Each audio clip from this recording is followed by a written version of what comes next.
Welcome back to the hottest show in the galaxy. It's the Karen Hunter Show. We're here on Sirius XM Urban View Channel 126, and I'm geeking out right now because I'm with an icon. Yes, you have seen her everywhere. I don't even need to go over her whole list of things that she's done. You just need to say one thing. Alfre Woodard, thank you for coming in to the Karen Hunter Show today. Well, I am so happy to be with you. Appreciate you. So I got a chance to look at Juanita, and it was interesting. You know, as I'm watching. First of all, the opening art, beautiful. The graphics. Was this your production? Did you do this?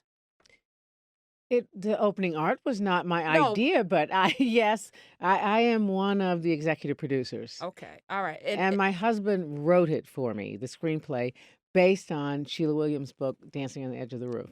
Okay. Yeah. Because I was like, this is eclectic and funny and artful and interesting. The character, I love her. I can't stand her sometimes. Really? You took me on a ride. You took me on a ride. Okay, I love it. Okay. So Juanita is a woman. She's a healthcare worker. Mhm. She's working, I think, not in oncology, but some of her patients Yeah, are dying. she just a general nurse's aide. Okay, So all right. she knows a bunch of people, but she really cottons to Mrs. Berman. Yes. Yeah.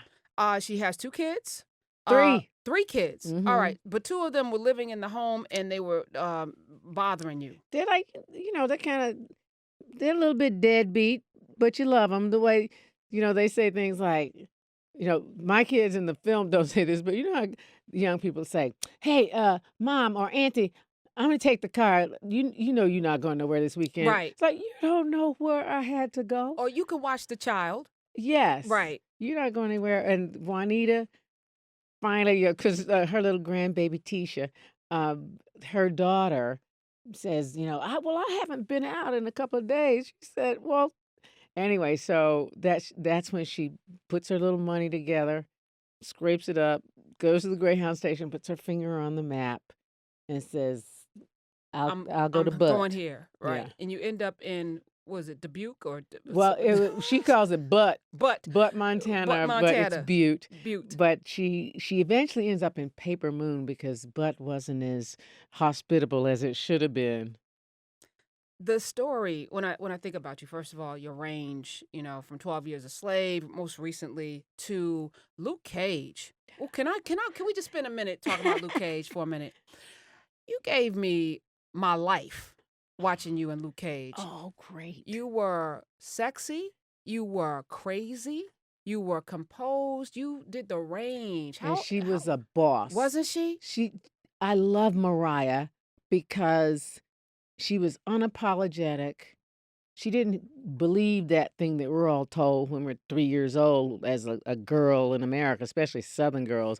Be nice. Be nice. Don't feel that way. Be nice. She operated like a testosterone-filled man. Did she, or did she operate like a woman who was in charge and had agency? Because I think a lot of times women see themselves as, empowered the way men operate, right? Well, But I think she didn't operate like a man, even though it may have come off.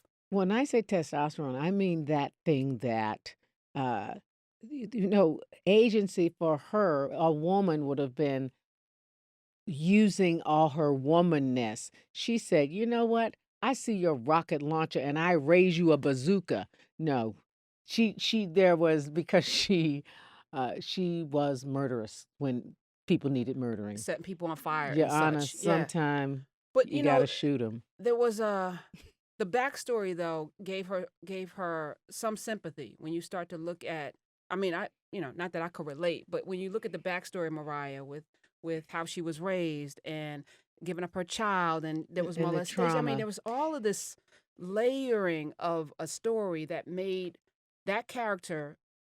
Was that one of the most fun characters you've done in a while? It was because, again, I've been able to be nice all my life. And my impulse is not to wound. I might As a human lash out. being. Yeah. So that's one of the things that, as an actor, one of the things you have to constantly keep learning, constantly finding. That's what makes our work never dull to the individual that is committing to it. you're telling somebody else's story. You're not acting out your own self or doing psychodrama. You have to find that person. I had to let go into Mariah. I had to Mm, find Nurse Evers and Miss Evers' voice. So, people right. that I Alfred would kind of suck my teeth at and move to the other side of the room. I'm not going to talk to her because she made this decision. Well, no, it is her story. So Right. I've got to find a way to think out of her sensibility and see the world out of Mariah's eyes. And you keep growing as a human being when you have to do that. Where did you find Juanita, who has fantasies with Blair Underwood? Let me thank you for that, by the way. Blair Underwood in his underwear. I was like, wow, okay. I know it's fantasy, but I'm here for it. How did you find Juanita?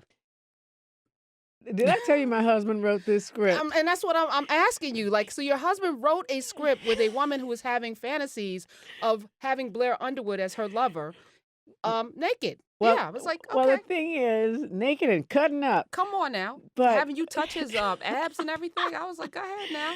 but okay. So when you adapt a novel, you just can't shoot a novel. What you do is you take uh, basic elements from the narrative and you need a way in. So we're going to look at that and expound on a particular aspect of it. And so when he was looking for a way into Juanita, cuz I knew he could write it. He's the person I asked to write it because he knows the voice of black women and he can write it in a way that I can't even express it because that's how long and how hard he's been loving me Mm. and my nieces since their birth and the children, the girl children that they birthed and the aunties and my mother and everybody. He knows the slang of our lips and the swing of our hips. But he's not a And black so man, though, no, right? he is not. And so that people need to, there's a whole discussion about that of who can write what, but I knew he could write it. And so he said, I says, I'm trying to crack it. I'm trying to find a way in. And he hollered one day and he came and he said, I got it. Women like Juanita, she's a nurse's aide. She is the low person on the totem pole in American life, a working class woman of color and black. He said, every woman has a fantasy, and Blair Underwood is her fantasy lover. And I screamed, and he said, and a working woman can't get a break. So he is trifling. And we laughed. Oh my I said, gosh. that's it. He says, okay, the thing is, he came up with that idea. He goes, it'll only work if Blair will do it for Right, us. right. So we know Blair. He called Blair. He said, Blair, okay, this is it. Blair loved it. And so Roderick commenced to writing it. And it is, it is one of the joys of Juanita. Let me tell you. And Blair is of a certain age that he could still pull off being in his drawers and being. I was like, Age, when are people talk to going to me. learn age has nothing to do with it? My kids were shrieking and covering their heads with their coats at the love scenes with Adam Beach. And I said, I'm the mother that told you where your plumbing was and Oh, what to okay. do. And, whatever young people know and are doing, we have been doing it longer, so we have We know how to do refined it it. better. Yeah, we know more about it than Right. you. No, but it is to me, because we've all, particularly women, been told, how we're supposed to be, and we're in a weird time where you have, Janet and Hallie having babies at 50, and you're having all of these different. Tamron Hall, Hmm. where age when I was growing up, my grandmother when she was in her 60s had fluffy skin. Women now in their 60s are getting it in, and so it's a whole different liberation, I feel. And watching Mariah be as sexy as she was, and then seeing the fantasy in Juanita, I was like, this is good. Well, you know what? I think regular women have always kept it up. We started to put sort of, cons- parameters on ourselves watching dominant culture cinema Mm. and TV because they were saying if you got any Cellulite, dents on right. your thighs, then I don't want to see them. Or if you don't have, if your bosoms start to sag. But real women, since the dawn of time, have, I have friends in their 80s who've always said, "Oh yeah, the sex is good." because it, You it ain't worried about getting becomes, pregnant. yeah, and also you understand it. You don't do it for crazy reasons. Right. It Right. wisdom comes with it. Come on. Spirituality comes with your sexuality Come at a on, certain point. spirituality. You know, So I don't want to give away too much with Juanita because it's on Netflix. You guys got to catch it on Netflix. And it's a journey that she goes on, and it's a journey of almost like finding. It feels like Thelma and Louise. There's parts of it where I'm like, there's some stuff happening when and it's a discovery and it's a freeing kind of like I'm fed up with life and I'm gonna go and explore. And I love that part of it. The message that you want people to walk away when they finish watching Juanita. I want people to tap into their inner Juanita. Whether you are young, so you can, don't wait till you're over 50 like Juanita did before you put yourself first. It's not being selfish. You don't walk around putting yourself first all the time, but the people who chronically put themselves last, put yourself first. And I want them to feel the freedom of discovery. If something feels comfortable, that's not being alive. Step into the thing that makes you feel uncomfortable. You will meet people that will give you comfort. The whole indigenous community opened up to her with her fine man she meets and the elders that bless everybody. There is life to be lived, and you can still love your people and keep in touch with them. But even if it's go to the Cambodian restaurant across town, Mm. quit eating over at the steakhouse every day. And I love not only Blair being in it, but LaTanya Richardson. Yes, You gathered up your friends I and sure people, did. and it made it even more wonderful. The ease of getting things done in an era where we have access to things like Netflix and Hulu and CBS All Access and all of these different outlets, Amazon, that weren't available 5-10 years ago. Apple, I'm working for now. Apple. Oh, go ahead now. Mhm. Tell me No, you more. go ahead. No, Tell me more. I'm doing all capital letters SEEC with Jason Momoa. We've been shooting for 7 months in the wilderness, the dead up wilderness. People think they're in the country of the sticks. I'm talking bears. We get bear warnings every day. It's like everybody turns around and see where the bear So you're is. doing a movie with Aquaman? No, I'm doing a series. A whole series? Mhm. What's the premise? The premise is it's 600 years into a post apocalyptic future. 200 years out from us, there's a big cataclysmic event, and there's been 400 years of non sighted people born. There's only 2 million people left on Earth. The Earth shrugged, we gone, Right. but the Earth, the seed is within the seed and it replenishes itself. So we're living basically back to the land. But everybody is non-sighted, and we do all of life that people do, building, celebrating, loving, warring. There's nothing more beautiful and arresting than to watch non-sighted people do what we call kill dance. That's how we fight wars. But an When does this amazing project thing. drop? They haven't said for sure, but it'll be before fall, like Oh. in probably fallish. And Yeah. it's a series on Amazon. Yeah. Oh no, No, iTunes. Excuse me. I'm sorry, Apple. I apologize. Apple. What'd you say? I Tell me. said Apple. You said Apple. Look That's at me. that's You Tim make Apple. Let me hold on. Tim Apple. No, I know. I won't go there with Yeah. you. We're You gonna know we're gonna what? steer away from that. He All right. is. He gets no airtime. Nothing. No, we give him 0. All right. So that's coming. Netflix is this project. Juanita on Yes. Netflix. And then International Women's Day today when we drop Juanita. come on now. Come on, Huh? express your inner Juanita. Go on a journey. I don't do the Women's Day, the Black History Month. I think every day should be a celebration of the things we need to celebrate. And I think we don't spend enough time as a culture celebrating us every single day, right? And we take these moments and then we forget. But we're doing great things every single day. We are. We keep the world spinning on its axis, but for those people who are asleep, it's just like, hey, wake up. Right. All right. Tulsa, Oklahoma. I'm obsessed with Black Wall Street. You were born there. Yeah. Tell me what you learned growing up in Tulsa, and tell me foundationally the ancestors, what they put into you? You know what? You and I would have to have supper for me to tell you what I learned in Tulsa. Uh, I left, I have to do the math. I left 50 years ago, maybe, yeah, 49 years ago. Uh, you are born wherever you're born. You find your true home. It's where you migrate to and where you build a life. I raised my kids in California. I've been there for 49 years, so you Call know, Cali home. yeah. And my mother said when I was 4, I told her when I'm a grown woman, I'm going to live in Southern California. So there's that. But the place from which my heart comes and my perseverance and my way of looking at people and meeting people where they are, that comes from my upbringing in my family and in my community in Tulsa. I grew up in North Tulsa.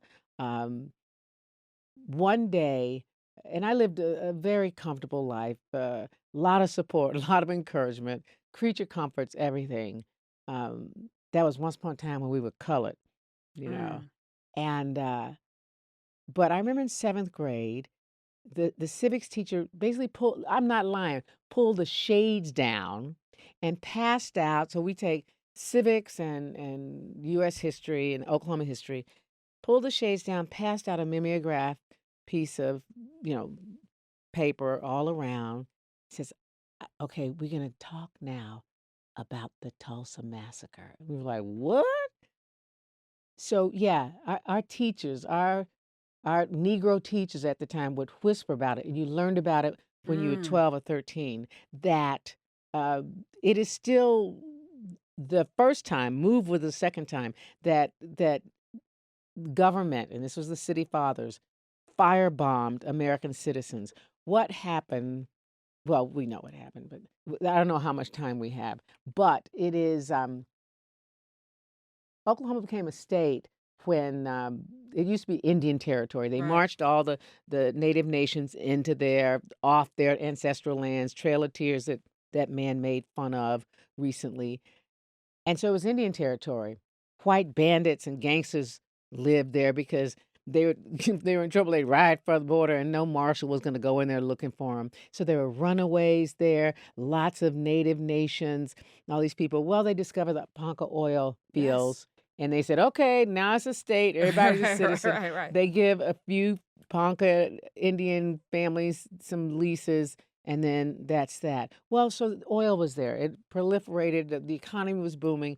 The same time, everybody artistic was going to Harlem. There was Harlem Renaissance. Right. Well, all of these professional people, teachers, Doctors, doctors, lawyers, lawyers. there, Yeah. there were theaters. Everybody was down on Greenwood. It's a 3 or 4 mile stretch of commercial property. They called it Little Africa and the Black Wall Street. Well, people were thriving there. And even, the people who were supplying goods and working for the people getting oil, they they It they was the did most well. successful community, black or white, in all of Oklahoma and probably most of America. They had airplanes, but that's in your DNA.